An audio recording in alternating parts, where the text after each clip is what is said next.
در عرفه فرارسی سال نو میلادی 2022 از جانب کمیته انداز نزد حکومت جمهوری تاجیکستان برای بالیده گردانیدن خاطر باشندگان مؤسسه دولتی خانه اینترنت کسلی‌های روحی ناحیه واسه کمک‌های یک وقته موادهای غذایی و بهداشتی تهیه و دسترس کرده شد.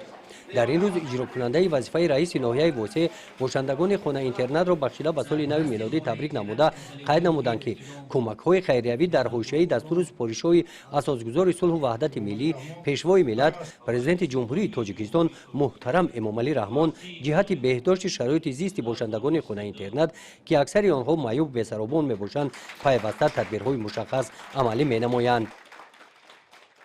البته این دستگیری از جانب خود کمیته انداز از جانب اگنتی دولتی زیر اجتماعی اهالی صورت میگیرد و چخیلی که اساسگذار صلح و وحدت ملی پیشوای ملت پرزیدنت جمهوری تاجیکستان دائم تاکید میکنند که ما شخصان یکه و تنها معیوبان را هیچگاه یکه و تنها نمیمانیم و دائم ما در سرپرستی آنها سهمگذاری میکنیم.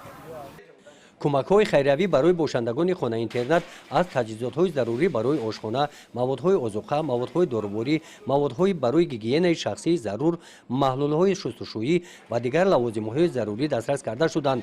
از نام مقامات اجرایی حکومت دولتی ناحیه و کارمندان اجتماعی با تحفه‌های پولی قدر کرده شدند. همچنین نصف روزی روز برای باشندگان خانه اینترنت دسترخوان ایدانه آراسته گردید.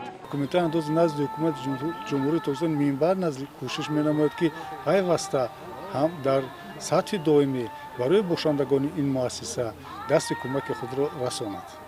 در این روز در عرفه سال نو میلادی به قسم حربی 13483 وزارت مدافع جمهوری تاجیکستان واقع در ناحیه واسه از نام مقامات اجرایی حکومت دولتی ولایت و ناحیه واسه تحفه‌های ایدانه و موادهای غذایی داخل گردیدند.